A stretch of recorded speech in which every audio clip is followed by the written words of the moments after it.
Destroying Destiny, Book 1, The Westerfish, Chapter 15, 3 Arrows. The battle of the islands of the East rages on, and Pancake takes her first steps off Patrick's tongue, a globule of mindful food in her hand and a handful of aspirations in her mind.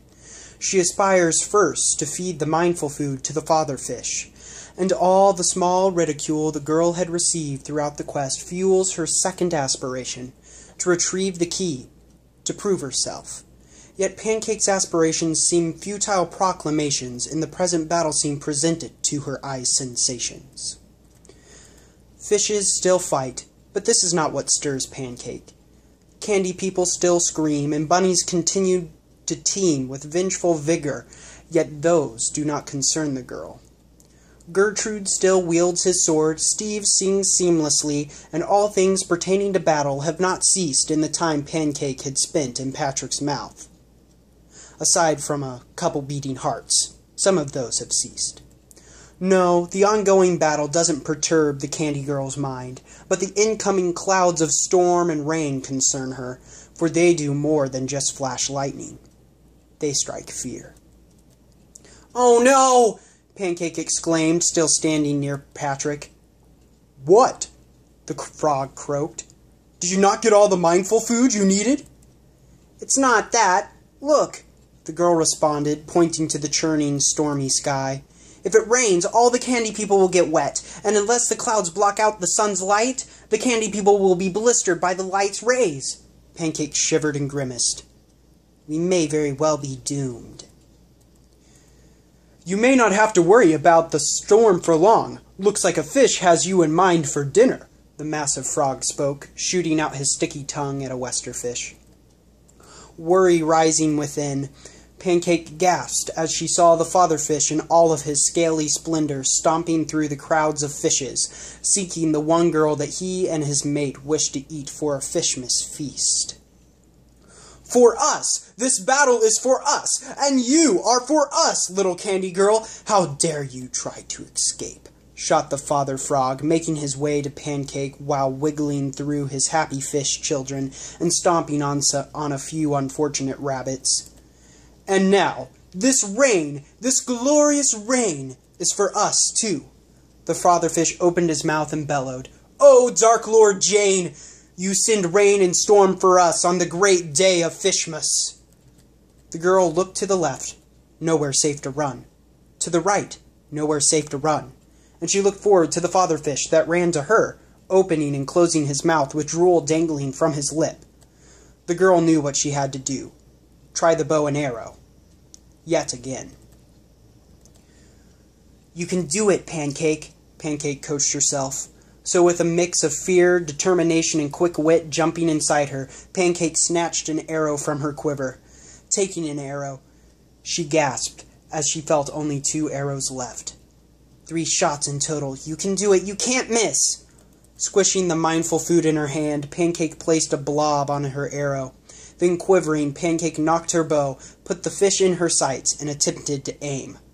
Time slowed, but the girl's fear quickened as the fatherfish's steps closed the distance between the girl and it with each moment. The sounds of Steve singing, Gertrude's sword clashing, bunnies screaming, and all battle noise blurred and slurred while Pancake's breathing speedily whirred. Shiver after quiver discombobulated the girl's vision as the fish stomped closer and closer, lumbering heavily and coming near.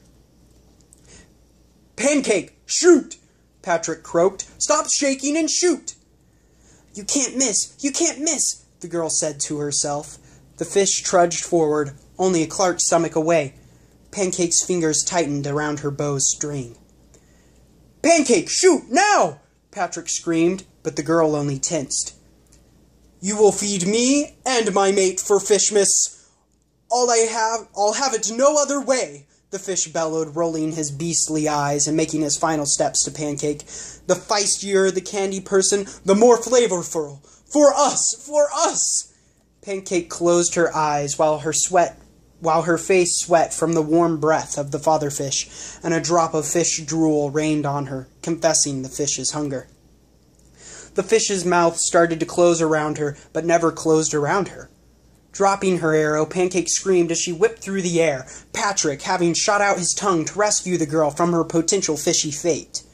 Whip-lashing Pancake, the frog's tongue jerked to the left, then lunged to the right, and finally retreated back into its cavernous home, leaving the father fish momentously distressed. And with no delay, Patrick charged forward, knocking the silly fish silly. Outside the frog's mouth, Pancake heard the disgruntled replies of the father fish as Patrick attacked, and inside the frog's mouth, the girl felt every lunge and jump as an earthquake. The sticky walls jiggled, the flames of torches wiggled, and the whole mouth jostled with every shake. "What happened? Why didn't you shoot, miss?" Marcia, the daughter of Norman, innocently asked, as she and her brother, Norm, approached, not fazed by the frog's abrupt motions, because they clinched to the sticky, bumpy-tongued surface with their toes. Marcia spun her floral dress lightly, jiggling her cute, dimpled cheeks, then repeated, "Why didn't you shoot, miss? We were able to watch the last moments before Patrick shot his tongue." "No reason," Pancake shot, then paused. "No reason." "I don't know," Norm sighed, scratching his head. "Pa says people always have a reason for doing what they do, whether they recognize it or not." "Well, not this time," Pancake huffed, trying to rise to her feet, then stumbling and falling with the next shake.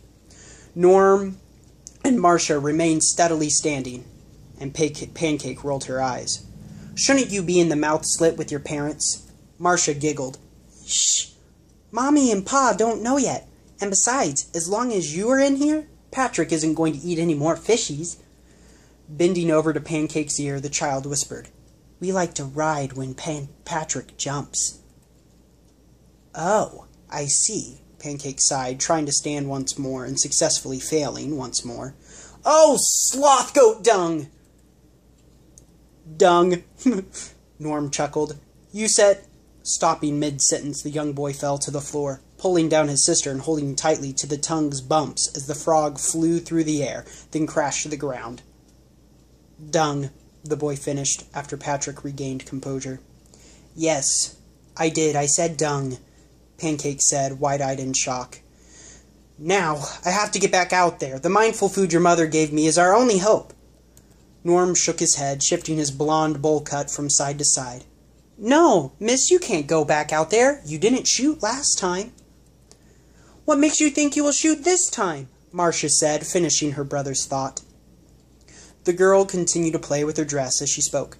"If you don't know why you didn't shoot the first time, what makes you think that reason will magically disappear?"